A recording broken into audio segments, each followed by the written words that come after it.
Well, good morning, everyone. Welcome to the summer semester of Adult Sunday School.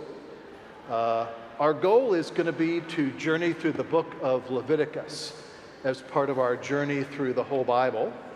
So we'll start that this morning. So I want to say a couple of introductory things about Leviticus, and then I hope to get into the first couple chapters. We'll see how things go. So the book of Leviticus is kind of one of those places where the difference between the world of the Old Testament and our world really pops out.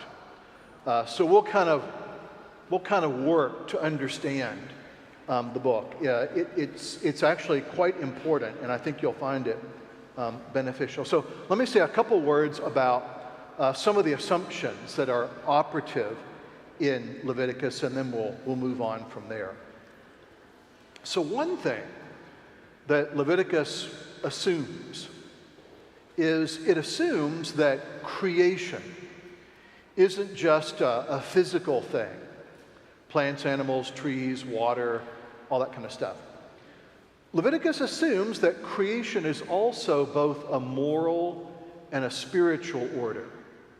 Okay, creation is a physical order, but it's also a moral and spiritual order. And that order has been disturbed by sin. Okay, so Leviticus is operating with the presupposition that it's not just that people kind of do wrong things occasionally. Okay, rather it's operating with the idea that creation is off kilter in a fundamental sense, and it needs to be corrected. So that's one assumption. And we're going to see as we walk through the book, in effect, Leviticus is a whole series of corrections, attempts to set creation back on its proper balance. So that's one assumption. The second assumption is equally important, and I think maybe the best way to say it is this. Leviticus assumes also that the way that creation is going to get righted is if human life is directed back toward God. And that's the major and central purpose of what we now call the law, or the Torah, to use the Hebrew word. So the purpose of Torah, right? It's not just a series of rules and regulations that God kind of thought up and gave to the people to obey, but rather, one of the purposes of Torah is to begin to reintroduce order into the world. So the spiritual and moral order of the universe has been disturbed, and now something needs to happen for that order to be restored. Torah plays an essential role in that restoration. We'll see some examples as we walk through the book. Now, Leviticus describes the restoration of order in a couple of ways, but I think the best way to describe the restoration of order is to use a concept that we'll see again and again and again in the book of Leviticus, and that's this word, holiness.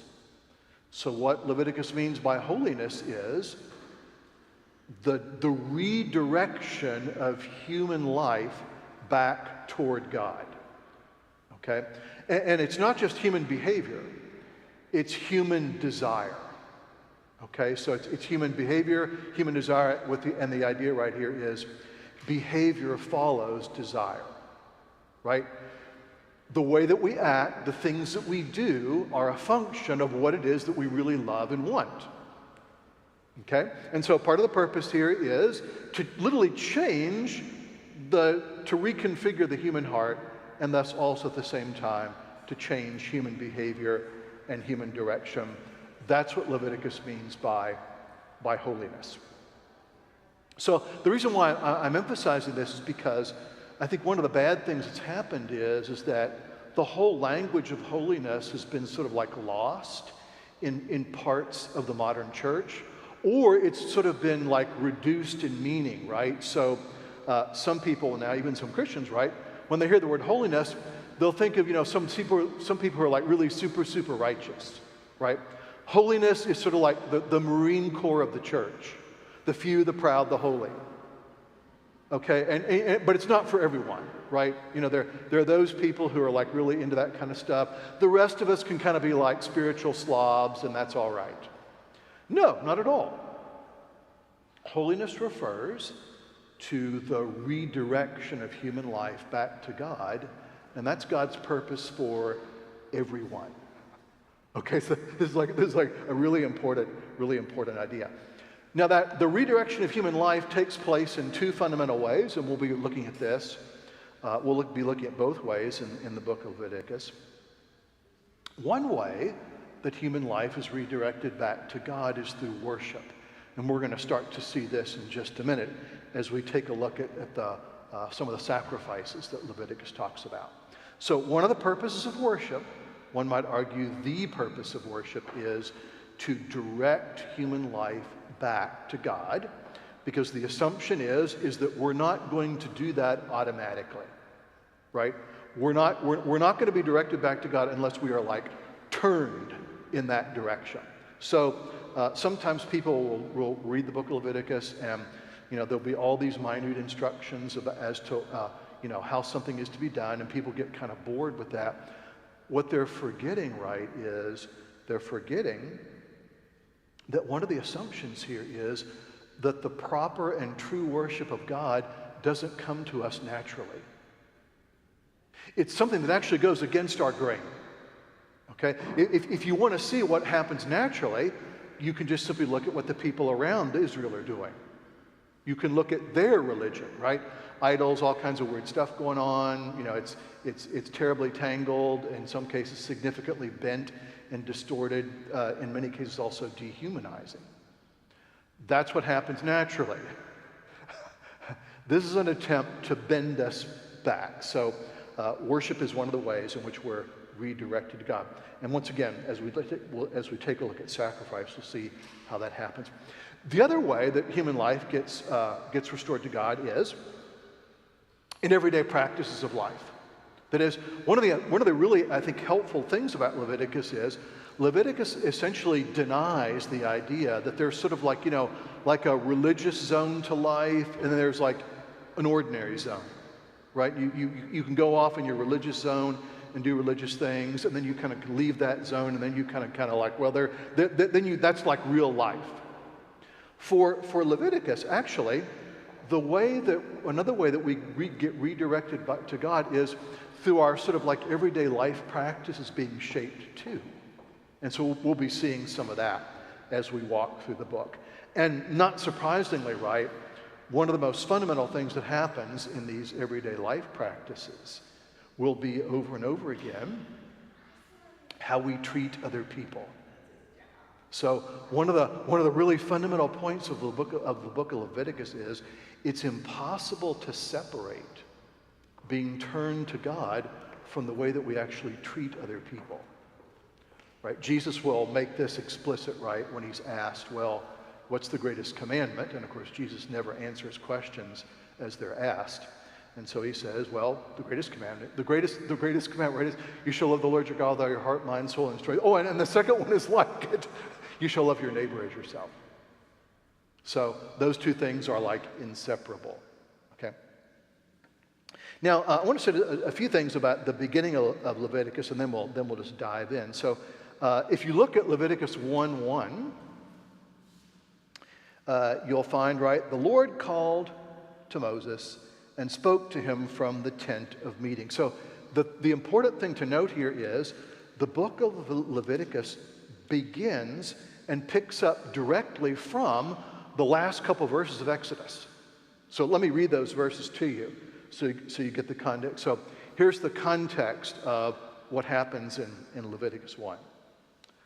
This is after the construction of the tabernacle. Then the cloud covered the tent of meeting, and the glory of the Lord filled the tabernacle, and Moses was not able to enter the tent of meeting because the cloud settled on it, and the glory of the Lord filled the tabernacle. So this thing called the tent of meeting is constructed, the tabernacle. And now Leviticus picks up where God's come to dwell in that tabernacle. And now God is going to, the whole book of Exodus, the whole book of Leviticus, is God speaking to Moses from the tabernacle. Okay? You'll notice there, again in Leviticus 1:1, that it's referred to as the tent of meeting. Important note, the tent of meeting is not the place where the people of Israel gather to meet one another. The tent of meeting is the place where the people of Israel come to meet God. Okay, so it's really, really important to kind of get what's going on in this tabernacle. I'll say more about that in a minute. Now, another kind of introductory word here.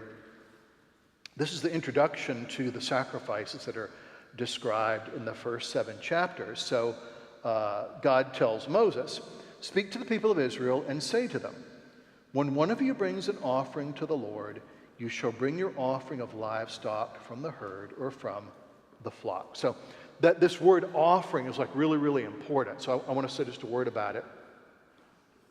And I'm not trying to, overemphasize something that's important. This is a really important concept. So this word that we translate in English as offering, the Hebrew root of it actually is to come near or to approach. That is, we're being clued in here that what's actually going on and what we're about to read about these sacrifices, actually, the sacrifices are means by which the people of Israel draw near to God, by which they come into his presence. And of course, the thing that we're going to discover ultimately, and this will come out later in the Old Testament and certainly by the time that we get into the New, right? That the idea here is that the offering that we're actually bringing is not a thing, but that each of us is our own offering, right? The offering that we're bringing to God is us, okay? Not something, but actually ourselves. We are that offering. So let me say just a brief word here about sacrifice. This is another thing that tends to get people kind of confused. And eager people jump into the book of Leviticus. They're all inspired to kind of read it.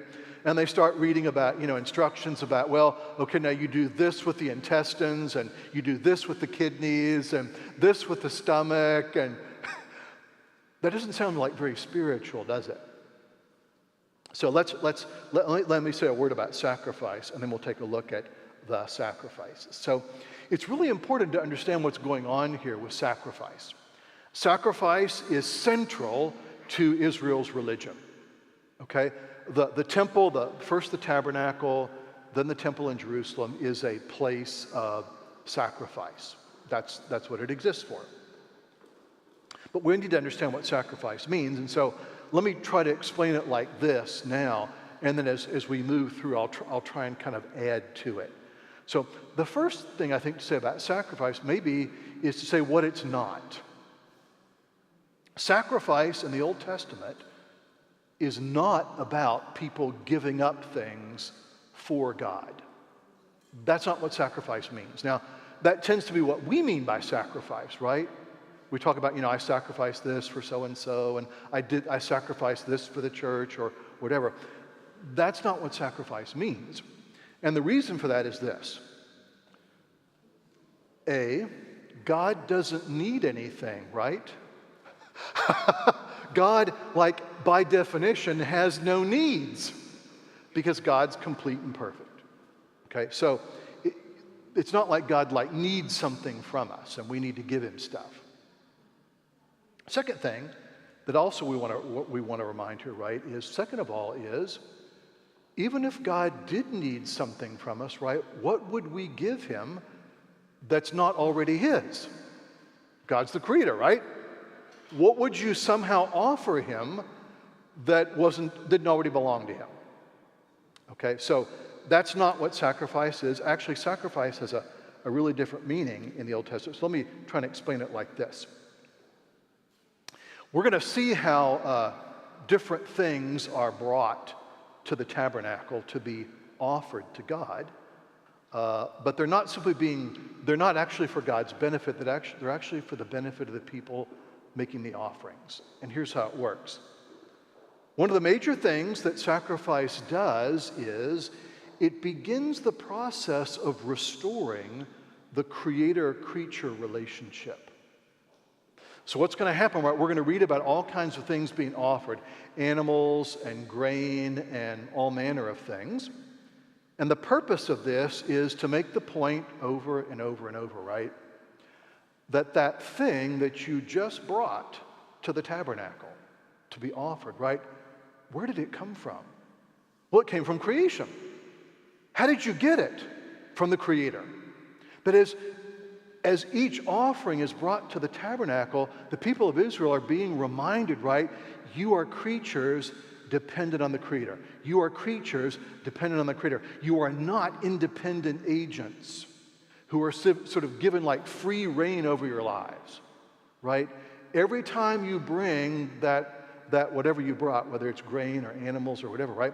You're being reminded that your very life is actually dependent on the Creator and His generosity. So sacrifice actually plays the role of trying to restore the creator-creature relationship when that relationship has been forgotten.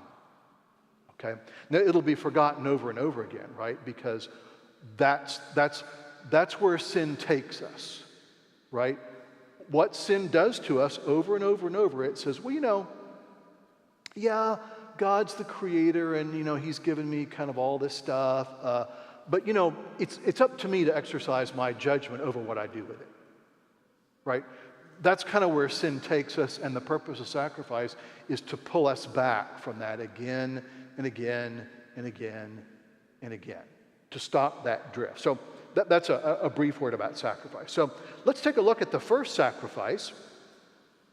It's the burnt offering, and we have a description of it in the first chapter there. The description starts in verse 3 and goes to the end of the chapter. So let me just kind of summarize what's said here. You get a sense of what's going on. I'll read to the first couple of verses, and I think that'll give you the sense of what's going on. If his offering is a burnt offering from the herd, he shall offer a male without blemish. He shall bring it to the entrance of the tent of meeting, the tabernacle, that he may be accepted before the Lord. He shall lay his hand on the head of the burnt offering, that is the animal that's about to be offered, and it shall be accepted for him to make atonement for him. Then he shall kill the bull before the Lord, and Aaron's sons, the priests, shall bring the blood and throw the blood against the sides of the altar that is at the entrance of the tent of meeting. This is the altar of burnt offering that's being talked about here. Then he shall flay the burnt offering and cut it into pieces, and the sons of Aaron, the priest, shall put fire on the altar and arrange the wood on the fire.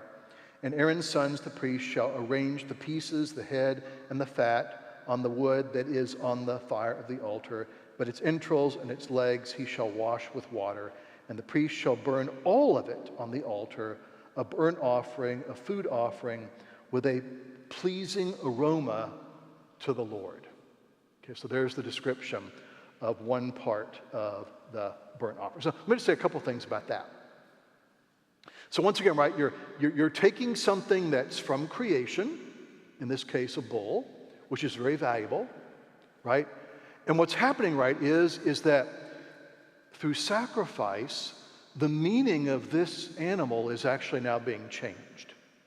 Normally, right, the bull would be used for your purposes, right? Whatever those purposes might be. But now it's being withdrawn from your purposes and what you want. And now it's being taken over and being presented to God. Reminder, right? What I want and my purposes aren't the final word. This thing is being withdrawn from me to remind me that what I want and what I desire is actually not sovereign. Okay? So it's a really important lesson. And then I'm killing my offering at the entrance to the tent of meeting. And then two things are happening. And I think one Sunday we'll try and reenact this. Okay? So two things are happening. One is that the blood of the animal is being drained out, and some of it is being dashed against the side of the altar of burnt offering. And then another thing is happening, that is the whole thing, the whole animal, is now put on the altar of burnt offering, and it is completely combusted. It's all burned up. So two things there. We're getting, I think, two really important things that are happening here. Thing number one, the burnt offering in many ways sort of like dramatizes the seriousness of sin. In the sense, right, that the bull is, the blood, the life of the bull is now being used to make atonement for the person making the offering. And the point being made is this, you know what? Sin is serious business because sin literally is lethal. What happens when creatures get cut off from their creator by their sinfulness? Okay? Well, if you and I are creatures and God's the source of life, guess what happens if we get cut off from him? And so, right, one thing that the burnt offering does is it sort of like dramatizes just how serious sin is. Okay? Now, once again, this may sound kind of like basic and obvious, but I don't think that it really is. It is. I think that there's a sense right here in which, just like holiness, right, we've kind of like lost a sense of how serious sin is. We often even, Christians will often joke about it. But the burnt offering reminds, right, sin is deadly serious business. Now, sin's the bad news. The good news, right, is God has a means for overcoming it. So that's good. But we just want to be careful here that we recognize how serious this is. And the second thing is this. Now the offering now is kind of totally burnt up on the altar. And this seems to illustrate the idea, right? Okay, what is it that God wants from you, Joe or Jane offerer? Okay, well, what he wants is your complete, total, and absolute commitment. Just like the burnt offering, right? Nothing's held back. The whole thing's put on that altar, and now, here's a little important clue. Paul says something really interesting in Ephesians 5:2, which I'll read to you. He's clearly thinking about the burnt offering. Here's what Paul says in Ephesians 5:2. And you've probably heard this sentence before. Therefore, be imitators of God as beloved children, and walk in love as Christ loved us and gave himself up for us, a fragrant offering and sacrifice to God. Notice what Paul's just said. Paul's just sort of used the image of the burnt offering to describe Jesus' death on the cross. But the point is, well, what's one of the significant things about Jesus' offering on the cross? It's significant, right, because the offering is total. It's absolute, without reservation. Okay? And the idea here is, well, that's what God's working toward for us, right? That's the idea here, is God wants our complete, absolute, unreserved commitment and devotion, and it's being shown here in the burnt offering. Now, briefly, I just want to say one word about the grain offering, and then we'll cover the rest of them next Sunday. So in Leviticus 2, we have a description of the grain offering, and that's, as you might guess, right? It's freshly harvested grain. It's mixed with oil and frankincense, a kind of incense. And then part of it is burned on the altar, and part of it is then kept by Aaron and his sons. So let me just say a brief word about the grain offering. So once again, right, the grain is something that you've harvested, you've grown it, but, important reminder, right, you may have invested labor in growing and harvesting your grain, but try planting a grain crop on the surface of Venus and see how far you get, right? Your grain crop wasn't finally the result of your labor. It was made possible by creation. It was made possible by the generosity of God. So what you're doing, right, is you're taking some of that and now you're offering it, right? And once again, it's that important and powerful reminder, right? Yes, I do need food to live. Yes, God's given creation to sustain us, but creation and life are not simply what we want to do with them. They belong to God. Okay, so once again, the grain offering kind of makes that point over and over and over again. And then it too, part of it, as I said, is combusted on the altar, and that producing that sweet aroma, right? And I think there's another powerful message in that too, and that is, and once again, this is a form of gospel here, right? The pleasing aroma arising is a reminder, right, of the fundamental goodness of creation. So creation is fundamentally good. Right now, we've done our best to mess it up, right? But creation isn't naturally a messed up place, okay? It's a lovely garden that God planted. Unfortunately, right, we've trashed it. But it doesn't have to be trashed, okay? The trashing is unnatural.